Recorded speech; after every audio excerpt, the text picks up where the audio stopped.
I say, that's my kind of dude. So I got calling this guy every single 30 to 60, 90 days. And I would say, dude, when you gonna start giving back? I say, man, hold up, man. All that cussing you doing on the radio, man, you gotta stop all that cussing. He's like, man, hold on, man. What are you talking about? I say, listen, man, you gotta stop cussing. So he said, you know what, El? I'm gonna stop cussing. So he stopped cussing for a long time. Everybody talked crazy to him because he stopped cussing. They're like, well, man, you gonna clean up now and go goody goody? Nobody know about this guy, what he really does at the back door for helping people. But I knew because he was doing it with me. He traveled across the country for over 10 years, going into some of the worst schools. We would drive up to a school and be bullet holes in the sign. And we getting out, there's about 1,000 children in there, and they all sagging, looking like they finna cut somebody's head off. We get in there and immediately we make them act right with our program. And I told this guy, when they diagnosed me with my disease, I called him up from the hospital in my hospital bed. And I only had to call him one time. I said, P, let's go do this. He said, what up, G? I said, P, let's go do this. G, what you talking about? I'm like, dude, we gotta go help our people, man. All this rap stuff is cool, but what about our people? He say, man, you know I'm down. I said, hold on, say that again. He said, I got you, G. He say G and everything, right? I'm like, no, for real, P, we gotta go do this. Man, it ain't just about hip-hop. It's about saving our people. What legacy you wanna leave behind? You can't take it all with you. He say, G, I told you I was down. So I say, well, man, I'm at the hospital right now, man, and this is what they told me. He said, man, quit playing. I say, no, man, I ain't playing. I got out the hospital, and that next day, he came by my office. And you know, y'all do that, you know, they have a voice like pinky finger type of, kind of get down. Well, they don't do that in the hood. He's like, what's up, G? For real? I said, yeah, man, they're telling me I'm going to be out of this joint. Man, let's go do this. I'd rather know than not know. He said, all right, G, let's do it. So today, that was it. Man, let me tell you something. That was 3 years and something ago right now. I called him one time, told him, these children have been learning in our first urban-born educational brain-asium basketball league. We use the brain and then gym for brain-asium. I want you guys to welcome my friend, Percy Miller. Peace.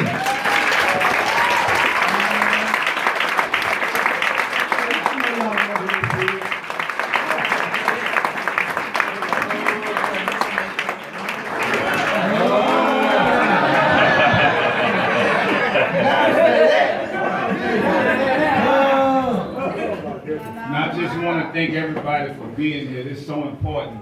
Like I told you now, this is not about me, it's not about him. This is about the kids.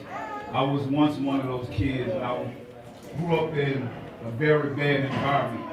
And I realized I got a brother deceased and I got a brother incarcerated. It's all about education. Education changed and saved lives.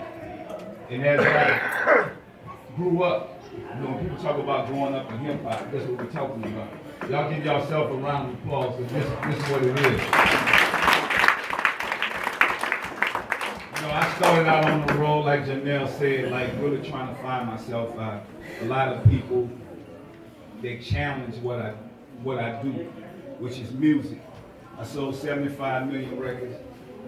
I did it independently.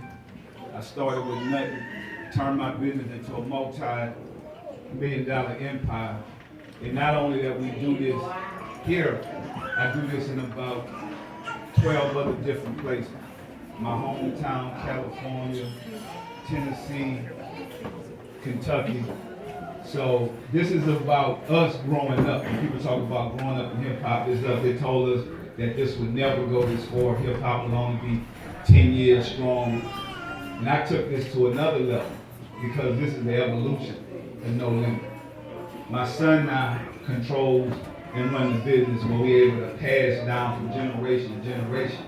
I have my movie coming this year. A lot of people see Straight Outta Compton.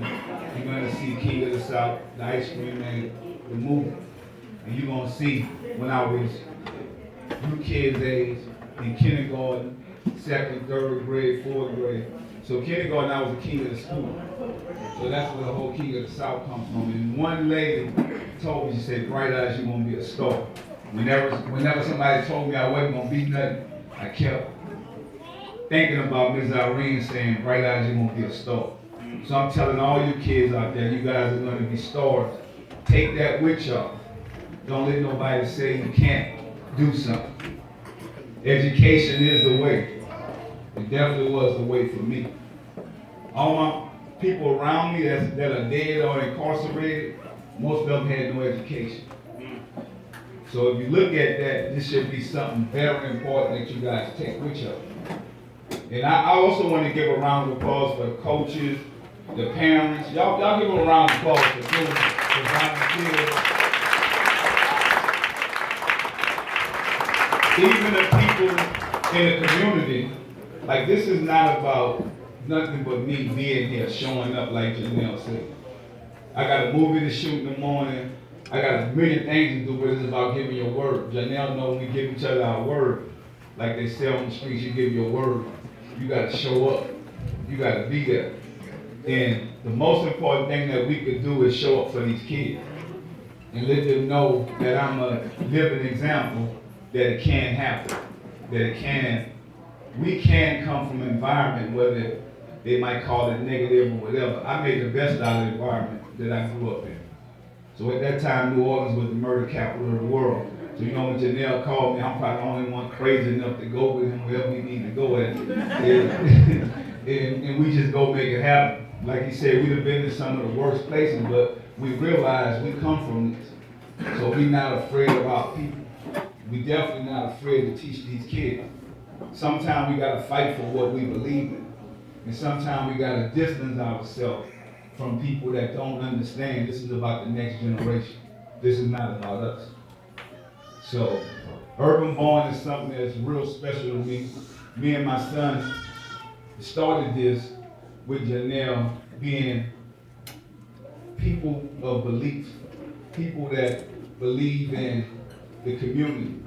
Urban Born is touching a lot of, people call us at-risk youth. Well, I made Forbes under 40, and I was at-risk youth. So we can do it. I sold 75 million records. I started out being on a bus with Tupac and passed them up. So, I went from being an opening act to owning a company. Like he said, I went from Priority Records.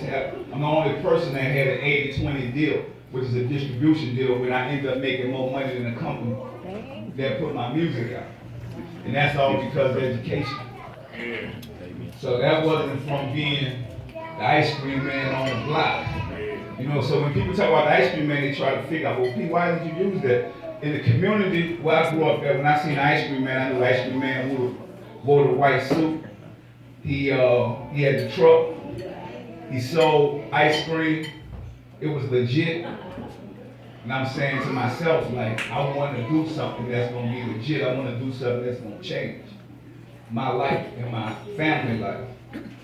And so, what I see in this room today, I see love. That's what it's about. That's the most important thing that I see. Brother Demetrius, Brother Janelle. I know Janelle, people don't realize Janelle used to come to me, and I'm like, he used to call me at first. So I'm like, who is this dude keep calling me? And I just got out of prison, I want to do something. I'm like, man, hold up, man, click. I got another relative called, then I got somebody tell me they just got out of prison, man. I'm like, man, I ain't got time for this deal. He kept calling. I said, man, I'm gonna meet you one time, see who you is. He was like, man, you gotta meet me. I'm like, man, I don't need to meet nobody. So when I met him, it was just a great relationship. Because when Janelle talk about the kids, talk about business, he's serious about this. You could see it in his eyes. You could see it in everything that he do. When he told me he was coming to St. Louis and he wanted to make this foundation work here. And like he said, I was like, whatever we need to do, because I believe in him. And I know he believes in this community. I believe in this community. I believe in these kids. And we're going to do whatever it takes to take this to the next level. So I appreciate everybody that's here right now. Thank you guys for coming. No, this ain't it. This is only the beginning. And you know Janelle, he's going to be here. He's going to make it happen.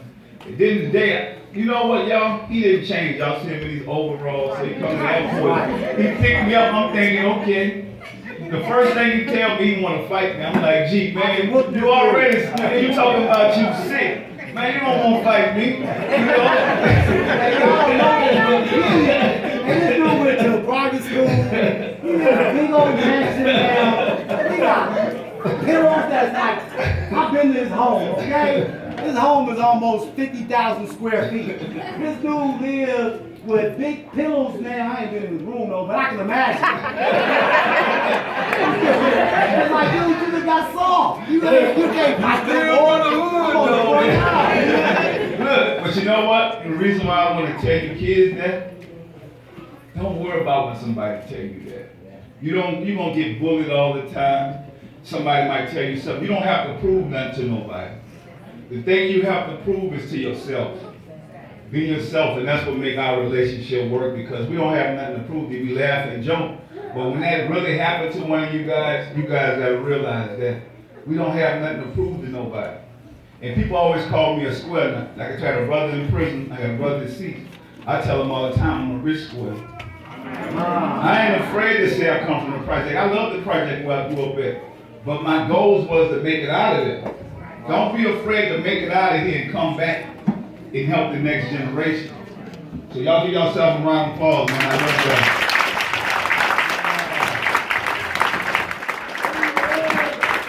I can take you now. I'm telling you.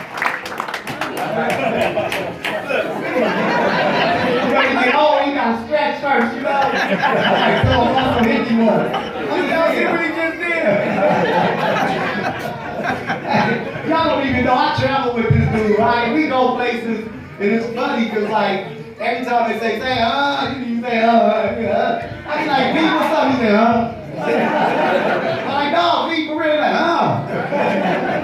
I said, okay, that's a bar, If y'all know music, you know that's a bar. I traveled with this brother to his school. You know, he went to a private school where they whoop you.